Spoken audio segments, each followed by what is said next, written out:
हमारा यूनिवर्स बहुत ही फैसिनेटिंग है। इसमें बहुत सारे सब्सटेंसेस होते हैं जो कॉन्स्टेंटली इंटरैक्ट करते हैं और नए कंपाउंड्स बनाते हैं। केमिस्ट्री में हम इन कॉम्बिनेशंस को मिक्सचर्स कहते हैं। मिक्सचर तब बनता है जब दो या दो से ज्यादा सब्सटेंसेस फिजिकली कंबाइन होते हैं लेकिन अपनी इंडिविजुअल प्रॉपर्टीज रिटेन रखते हैं। इमेजिन करो कि आप सैंड को वाटर में मिक्स कर रहे हो। आप अभी भी सैंड के इंडिविजुअल ग्रेन्स देख सकते हो और वाटर वाटर ही रहता है। अपनी डेली लाइव्स में हम हर जगह मिक्सचर्स एनकाउंटर करते हैं। The air we breathe, the food we eat and even the ground we walk on, ये सब मिक्सचर्स के एग्जाम्पल्स हैं। मिक्सचर्स को समझना बहुत जरूरी है क्योंकि ये हमें मैटर के कॉम्पोजिशन और अलग अलग सब्सटेंसेस कैसे इंटरैक्ट करते हैं ये समझने में हेल्प करता है। एक सैलड के बारे में सोचो। इसमें लेटस, टोमेटोज, क्यूकम्बर्स और ड्रेसिंग जैसे वेरियस इंग्रेडिएंट्स होते हैं। हर इंग्रेडिएंट कंबाइन होने के बाद भी अपना यूनिक टेस्ट और टेक्सचर मेंटेन करता है। मिक्सचर्स के बारे में फैसिनेटिंग चीज ये है कि उनका कॉम्पोजिशन वेरी कर सकता है। आप अपने फूड में मोर सॉल्ट ऐड कर सकते हो या शुगरी ड्रिंक को वाटर के साथ डाइल्यूट कर सकते हो, जिससे मिक्सचर में हर कंपोनेंट का प्रोपोर्शन ऑल्टर हो जाता है। तो मिक्सचर्स ब्रॉडली दो टाइप्स में कैटेगराइज्ड होते हैं, होमोजीनियस और हेटेरोजीनियस।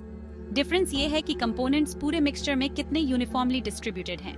होमोजीनियस मिक्सचर्स, जिन्हें सॉल्यूशंस भी कहा जाता है, पूरे मिक्सचर में एक यूनिफॉर्म कॉम्पोजिशन दिखाते हैं। इसका मतलब है कि मिक्सचर के हर पार्ट में सेम प्रॉपर्टीज होंगे। इमेजिन करो कि आप शुगर को वाटर में डिसॉल्व कर रहे हो। शुगर मॉलिक्यूल्स पूरी तरह से वाटर में इवनली डिस्पर्स हो जाते हैं, जिससे उन्हें विजुअली डिस्टिंग्विश करना इम्पॉसिबल हो जाता है। वहीं दूसरी तरफ हेटेरोजीनियस मिक्सचर्स में नॉन यूनिफॉर्म कॉम्पोजिशन होता है। मिक्सचर के डिफरेंट पार्ट्स में डिफरेंट प्रॉपर्टीज होंगे। सीरियल विद मिल्क के बोल के बारे में सोचो। सीरियल मिल्क से अलग रहता है और आप इजीली उनके बीच डिस्टिंग्विश कर सकते हो। ये दो कैटेगरीज हमें मिक्सचर्स की नेचर और कंपोनेंट्स एक दूसरे के साथ कैसे इंटरैक्ट करते हैं ये समझने में हेल्प करती हैं। ये पहचानना कि कोई मिक्सचर होमोजीनियस है या हेटेरोजीनियस उसकी प्रॉपर्टीज और बिहेवियर को समझने की फर्स्ट स्टेप है।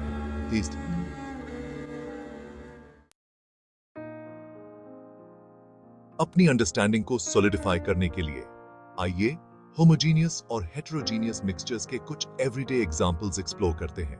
Homogeneous mixtures, salt water. जब सॉल्ट वाटर में डिसॉल्व होता है तो ये एक होमोजीनियस मिक्सचर बनाता है जहां सॉल्ट पूरी तरह से वाटर में इवनली डिस्ट्रीब्यूटेड होता है। Air, the air we breathe, gases जैसे नाइट्रोजन, ऑक्सीजन और कार्बन डाइऑक्साइड का एक होमोजीनियस मिक्सचर है। शुगर इन टी, जब शुगर टी में डिसॉल्व होता है तो ये एक होमोजीनियस मिक्सचर बनाता है और हम शुगर पार्टिकल्स को सेपरेटली नहीं देख सकते हैं।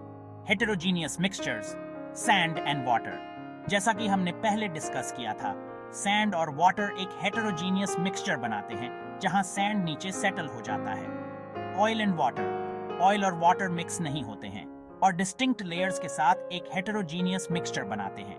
कंक्रीट, सीमेंट, सैंड, ग्रेवल और वाटर का एक मिक्सचर है जो विजिबल कंपोनेंट्स के साथ एक हेटेरोजीनियस मिक्सचर बनाता है। इन एग्जांपल्स को समझने से हमें मिक्सचर्स के कंसेप्ट को अपनी डेली लाइफ से रिलेट करने और अपने आसपास मैटर की डाइवर्सिटी को अप्रिशिएट करने में हेल्प मिलती है। अब आइए एक स्पेशल टाइप के होमोजीनियस मिक्सचर के बारे में जानते हैं जिसे सॉल्यूशन कहा जाता है। सॉल्यूशन में एक सब्सटेंस, सोल्यूट, पूरी तरह से दूसरे सब्सटेंस इससे का है सॉल्वेंट में डिसॉल्व हो जाता है। रिजल्टिंग मिक्सचर पूरी तरह से यूनिफॉर्म होता है और हम इंडिविजुअल कंपोनेंट्स को सेपरेटली नहीं देख सकते हैं। फॉर इंस्टेंस, जब हम शुगर सोल्यूट को वाटर सॉल्वेंट में डिसॉल्व करते हैं तो हम एक शुगर सॉल्यूशन बनाते हैं। शुगर मॉलिक्यूल्स पूरी तरह से वाटर में इवनली डिस्पर्स हो जाते हैं, जिससे उन्हें विजुअली डिस्टिंग्विश करना इम्पॉसिबल हो जाता है। किसी सब्सटेंस की दूसरे सब्सटेंस में डिसॉल्व होने की एबिलिटी को सॉल्युबिलिटी कहते हैं। टेम्परेचर और प्रेशर जैसे फैक्टर्स सॉल्युबिलिटी को अफेक्ट कर सकते हैं। For example, sugar cold water के मुकाबले हॉट वाटर में ज्यादा जल्दी डिसॉल्व होता है। सॉल्यूशंस हमारे आसपास हर जगह होते हैं। ओशन सॉल्ट वाटर सॉल्यूशंस हैं। हमारा ब्लड वेरियस कंपोनेंट्स का एक सॉल्यूशन है और यहाँ तक कि द एयर वी ब्रीथ में भी गैसेस के मिक्सचर में वाटर वेपर एक सॉल्यूशन के रूप में होता है। अगर वीडियो पसंद आया हो तो वीडियो को लाइक, शेयर और सब्सक्राइब करें ब्रेन ब्रेनिंग।